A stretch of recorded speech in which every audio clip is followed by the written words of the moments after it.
তারা মনে করছিল আল্লামা সাঈদীকে গ্রেফতার করে কোরআনের বাণীকে স্তব্ধ করে দেবে, কোরআনের বাণীর প্রচার বন্ধ করে দেবে, ইসলামিক নেতৃত্বকে শূন্য করে দেবে। কিন্তু আল্লাহ রাব্বুল আলামিনের পরিকল্পনা ভিন্ন। যারা তাকে নিঃশেষ করতে চেয়েছেন, দেখা গেল আমরা এই দুনিয়ার মাটিতে আমরা আলহামদুলিল্লাহ দেখলাম যে তিনি নিজেই বাংলাদেশের মাটি থেকে, বাংলাদেশের মানুষের হৃদয় থেকে নিঃশেষ হয়ে গেছেন। এখানে আজকে আমরা যে অনুষ্ঠানটায় আসলাম, দেখুন আল্লামা সাঈদী নাই, কিন্তু আল্লামা সাঈদী রাহমাহুল্লাহর অনেক ছাত্র বলেন, তার রুহানি সন্তান বলেন, দেশে কিন্তু কোরআনের প্রচারও কমে যায়নি, বরঞ্চ আমি মনে করি আল্লাহর কাছে লাখো কোটি শুকরিয়া যে আল্লাহ রাব্বুল আলামিন তার অভাবকে পূরণ করার জন্য অসংখ্য আলেম এখন ময়দানে আছে। আপনি আল্লামা সাঈদী জীবিত থাকা অবস্থায় আপনি এরকম আমাদের বর্তমান যিনি ডক্টর মিজানুর রহমান আজহারীর কথা বলেন, আপনি ডক্টর আবুল কালাম আজাদ বাশার বলেন, আব্দুল্লাহ আলামিন বলেন, এবং জীবন্ত জীবন্ত একটি কম্পিউটার বলা হয় আমির হামজা, এরকম তো একজন ছিলেন না। আল্লাহ তাআলা এরকম অসংখ্য তরুণ বক্তা, আমার পাশে এখানে আবুল কালাম আজাদ আজহারী আছেন, এরকম অসংখ্য তরুণ বক্তা আলহামদুলিল্লাহ বাংলাদেশে এখন আছেন, এবং আগামীতে এদের থেকে আরো অনেক কথা, সহজ কথা, বোধগম্য কথা আমরা জানতে পারবো, জেনে ইনশাল্লাহ শিখতে পারবো।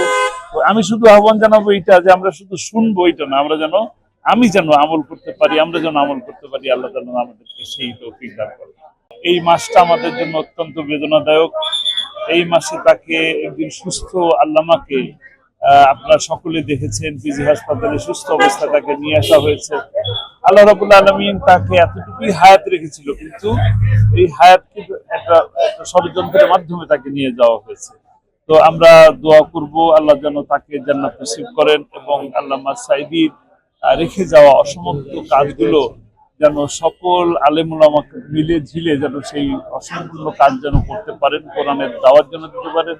আর সেই সাথে আল্লামা সাঈদীকে যে হত্যা করা হলো, তিনি তার তামান্না ছিল শাহাদাতের, আল্লাহ কবুল করুন, কিন্তু তাকে যে হত্যা করা হলো, এই হত্যারও যেন একটি সুষ্ঠু বিচার আমরা দিতে পারি, ন্যায় বিচার জন্য পাই, এটা আপনারা দোয়া করবেন। আমরা ইনশাআল্লাহ মামলার দিকে যাব, আপনারা সেই সময় আপনাদের ইটিভির মাধ্যমে আমরা যেন সেই পূর্ণাঙ্গ সহযোগিতা পাই, সে আহ্বান জানাচ্ছি। অত্যন্ত সুখকর, আনন্দদায়ক। আজকে ইটিভিকে অবশ্যই আমি ধন্যবাদ জানাই।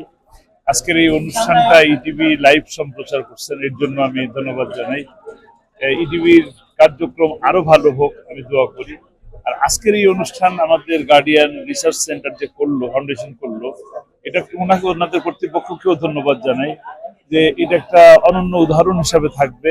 ইসলাম এবং বিশেষ করে আমাদের নবী মুহাম্মদ রাসূলুল্লাহ সাল্লাল্লাহু আলাইহি সাল্লামের জীবনের উপরে আজকে যে সুন্দর আলোচনা ডক্টর মিজানুর রহমান হাফিজাহুল্লাহ আলোচনা করলেন, আজকে উপস্থিত মানুষ অনেক কিছু অনেক সহজে ওনার অনেকগুলো দিক, বিশেষ করে 12টা দিক সুন্দর করে উনি উপস্থাপন করলেন।